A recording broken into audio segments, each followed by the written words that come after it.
తిరుపతి 3 గ్రామాల్లోనే ఉంది, కడప కూడా 40 గ్రామాల్లో ఉంది. కాబట్టి సత్యసాయి జిల్లాలో 42 గ్రామాల్లో ఉన్నాయి. అంటే ఇవన్నీ కూడా ఒక పద్ధతి ప్రకారం ప్రతి ఒక్క నియోజకవర్గంలో గ్రౌండ్ వాటర్ మీకు ఇస్తాం. ఏ గ్రామం కూడా చెప్తాం, దాన్ని ఏమేమి స్ట్రక్చర్స్ ఉన్నాయో అవన్నీ కూడా మ్యాపింగ్ ఇస్తాం. నేను ఒకటే మిమ్మల్ని కోరుతున్నా, మనం అందరం టాప్ 10 ప్రిన్సిపల్స్లో వాటర్ ఈజ్ వన్. ఇప్పుడు పై నుంచి మీరు చూస్తున్నారు, ఒకసారి చూస్తే పైకి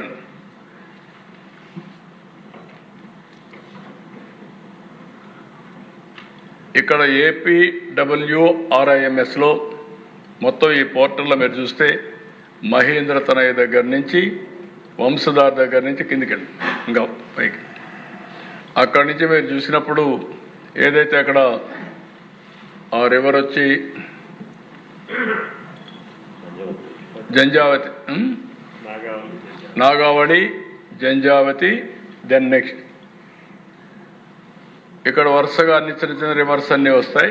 అవి చూసుకుంటూ నేను కిందికి వెళ్ళి తాండవ, ఇవన్నీ గోదావరి, ఇంకా కిందికి కృష్ణ, నెక్స్ట్ కిందికి పెన్నా. ఇప్పుడు ఈ రివర్స్లు అన్నిట్లో దిశ మీరు ఒకసారి చూసుకుంటే మీ నియోజకవర్గం ఎక్కడ వస్తుంది, మీ జిల్లా ఎక్కడ వస్తుంది, ఇరిగేషన్ ప్రాజెక్ట్స్ మేజర్ ఎక్కడ ఉన్నాయి, మీడియం ఎక్కడ ఉన్నాయి, నీళ్ళు ఎంత ఉన్నాయి, గ్రౌండ్ వాటర్ ఎంత ఉంది, సాయిల్ మాయిశ్చర్ ఎంత ఉంది, ఆల్ డీటెయిల్స్ అన్నీ ఉన్నాయి మీకు. ఇప్పుడు అవేర్ ఒక వ్యవస్థ పెట్టి అవేర్ ద్వారా ఫర్దర్ ఎక్సర్సైజ్ చేస్తున్నాము. ఆ ఎక్సర్సైజ్ ప్రకారం ఒక అన్ని దిక్కల సెన్సార్లు పెట్టి, రెయిన్ గేజెస్ పెట్టి, రెయిన్ఫాల్ ఎంత పడుతుంది, ఫ్లడ్ మేనేజ్మెంట్ ఎట్ చేయాలి, రిజర్వాయర్లో ఎంత వాటర్ ఉంది, గ్రౌండ్ వాటర్ ఎంత ఉంది, సాయిల్ మాయిశ్చర్ ఎట్ ఉంది, ఎవ్రీథింగ్ మ్యాపింగ్ చేసాం. నవంబర్కి అంతా ఇది రెడీ అయిపోతుంది. ఆ తర్వాత వాటర్ మేనేజ్మెంట్ పర్ఫెక్ట్గా చేస్తాం. వాటర్ మేనేజ్మెంటే కాదు, 43 పారామీటర్స్ తయారు చేసి historical data, artificial intelligence, real time data తీసుకొచ్చి ఇవన్నీ అనుసంధానం చేసే పరిస్థితికి వస్తున్నాం.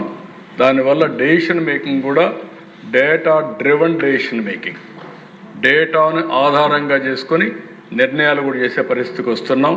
దయచేసి ఆల్ ఎమ్మెల్యేస్ మనం గుర్తుపెట్టుకోవాల్సింది, ఇది ఒక చరిత్ర. ఈ చరిత్రలో మనం భాగస్వాములు అవుతున్నాం.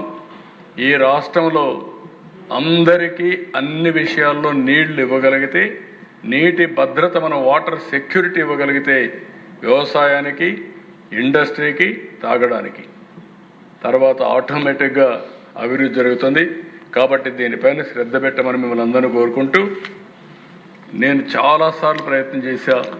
చాలామంది యంగ్స్టర్స్ మీరున్నారు, మీరు కూడా ఒకసారి ఇరిగేషన్ మీద అధ్యయనం చేయాలి. మీరు చాలామంది ఇరిగేషన్ పైన అధ్యయనం చేయడం లేదు.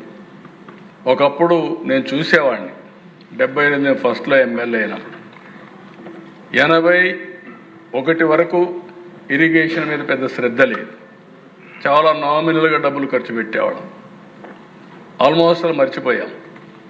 83 నుంచి ఎన్టీ రామారావు గారు ఫస్ట్ టైం అయిన తర్వాత బచావత్ అవార్డుని రీడిఫైన్ చేశాడు. ఆయన ఒకటే చెప్పాడు, బచావత్ అవార్డులో మనకు హక్కు ఇచ్చారు, మిగులు జలాలు వాడుకునే హక్కు ఆంధ్రప్రదేశ్కు ఉందని పెట్టారు. అప్పుడు ఎన్టీ రామారావు గారు దాన్ని చూసుకొని, మిగులు జలాలంటే స్ట్రక్చర్స్ కట్టాలి కాబట్టి హంద్రి నీవా, తెలుగు గంగా, గాలేరు నగిరి, ఇవన్నిటికి ఫౌండేషన్లు వేశారు. అక్కడి నుంచి ప్రారంభమైంది. ఆ తర్వాత గొడవలు కూడా ప్రారంభమైనాయి. ఆ గొడవలేంటి? జిల్లాల మధ్య, గ్రామాల మధ్య, ప్రాంతాల మధ్య రకరకాల రాజకీయాలు చేయడం మొదలుపెట్టారు. ఈరోజు ఆ సమస్యలన్నీ పరిష్కారం చేసి, ఒక రాష్ట్రం, ఒకే నదులన్నీ అందరికీ వాడాలి. ఒకప్పుడు మనం చూసేవాళ్ళం, కరెంట్ ఎక్కడ ఉత్పత్తి అవుతుందో తెలియదు, మన బటన్ నొక్కితే లైట్ వెలుగుతుంది. ఈరోజు వాటర్ ఎక్కడ వర్షం పడుతుందో తెలియదు, మీరు కాలువ దగ్గరికి పోతే నీళ్లు వస్తాయి. ఆ పరిస్థితి ఇస్తున్నాం. ఇది మీరు అర్థం చేసుకోవాలి.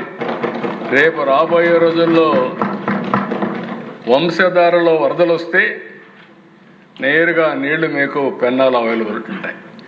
సోమశిల కందనీరులో ఉంటాయి. అలాంటి సిస్టమ్ పగడ్బందీగా తీసుకొస్తున్నాం. ఈరోజు ఈ సంవత్సరంలోనే ఇంకో 2 ఏళ్లలోనే మీరు చూస్తే వంశధార, నాగావళి, ఉత్తరాంధ్ర సుజల స్రవంతి కనెక్ట్ అయిపోతుంది. అక్కడి నుంచి మీరు ఇంకో పక్క చూస్తే ఈ పక్క కృష్ణాకు వస్తున్నాయి. కృష్ణా నుంచి కొంచెం ముందుకు తీసుకపోతే నాగార్ సాగర్కి వెళ్ళిపోతాయి దగ్గరికి. సో ఇది ఒక అనుసంధానం అనేది ఒక ముఖ్యమైనటువంటి ఇది. దీన్ని మీరు అందరూ గుర్తుపెట్టుకోవాల్సిందిగా నేను కోరుతూ, నేను పక్క రాష్ట్రాలకు కూడా చెప్పా, చాలాసార్లు చెప్తున్నా, విద్వేషాలు కాదు కావాల్సింది, సముద్రంలోకి పోయే నీళ్లు మనం ఉపయోగించుకోగలిగితే అటు తెలుగు రాష్ట్రాలనే తెలంగాణ, ఆంధ్ర 2 బాగుపడతాయి. ఇంకొక విషయం కూడా మీరు గుర్తుపెట్టుకోవాల్సిన అవసరం ఉంది. చరిత్రలో చాలా వివాదాలు చూశాను నేను. ఎన్టీ రామారావు గారు ముఖ్యమంత్రిగా ఉన్నప్పుడు కాంగ్రెస్ నాయకులు వాటర్ అష్యూర్డ్ వాటర్ ఇమ్మనేవాడు. అంటే కృష్ణాకు వాటర్ ఆయకట్టు ఇచ్చారు పచావత వాటర్ ప్రకారం. ఆ రోజు వీళ్ళు చెప్పేది ఏంటంటే, మీరు అక్కడ నీళ్లు కట్ చేసి మాకిమ్మంటారు, ఇక్కడ కట్ చేసి ఇస్తే విరోధం అవుతుంది. ఎన్టీ రామారావు గారు ఒకటే చెప్పారు, వాటర్ ఈజ్ అష్యూర్డ్. వీళ్ళ అష్యూర్డ్ వాటర్ ఇమ్మంటారు, నికర జలాలు ఇమ్మంటారు, ఆయన మీకు నీళ్ళు ఇస్తాను తీసుకోమంటాడు. ఈ వివాదం చాలా రోజులు జరిగి, ఒకరోజు అయితే రాజశేఖర్ రెడ్డి కొంతమందిని తీసుకొచ్చి ఎన్టీ రామారావు గారు సెక్రటరీకి పోతా ఉంటే అడ్డం పడుకుంటే ఆయన కూడా అడ్డం పడుకోని గేట్ దగ్గర పడుకొని 4 గంటలు పడుకొని ఆయన కూడా నిరసన తెలియజేసే పరిస్థితికి వచ్చాడు. ఇలాంటివన్నీ చాలా జరిగాయి.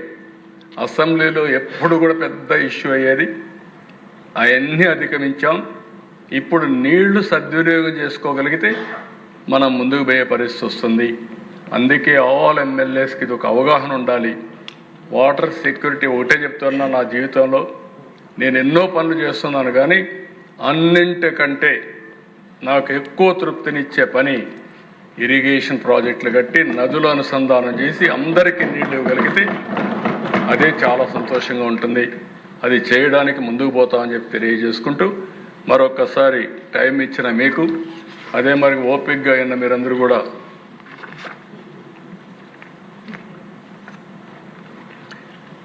మా వాళ్ళు ఇది ఎన్నోసార్లు మనం చూసాం. A leader has to have vision, share his vision and inspire others to have their own vision for the benefit of society. ఇది డాక్టర్ అంబేద్కర్ చెప్పిన కొటేషన్. ఇది మనందరికీ వర్తిస్తుంది. మనమందరం కూడా ఈ స్ఫూర్తితో ముందుకు పోవాలని మరొక్కసారి మనందరినీ కోరుకుంటూ, అందరికీ నమస్కారాలు. మళ్ళీ చెప్తున్నా, మనం ఈ యొక్క విజన్ని అచీవ్ చేసే వరకు ఎవ్వరు కూడా విశ్రమించకుండా కృషి చేయాల్సిందిగా విజ్ఞప్తి చేస్తూ అందరికీ నమస్కారాలు. Thank you. శాసనసభ్యులకు శాసనసభ ద్వారా రాష్ట్ర ప్రజలందరికీ కూడా సాగునీటి వ్యవస్థపై చక్కటి అవగాహన కల్పించిన ముఖ్యమంత్రి గారికి నా హృదయపూర్వక ధన్యవాదాలు తెలియజేస్తూ, మీరు చెప్పిన ఈ విజన్ నిజమైతే అపర భగీరథుడిగా చరిత్రలో నిలిచిపోతారు, నిలిచిపోవాలని కోరుకుంటూ మరొకసారి ధన్యవాదాలు. అంటే నిజమైన వెంటనే అంటున్నారు, అవుతుంది. నిజమైన వెంటనే అన్నాను, అనుమానం లేదు నాకు.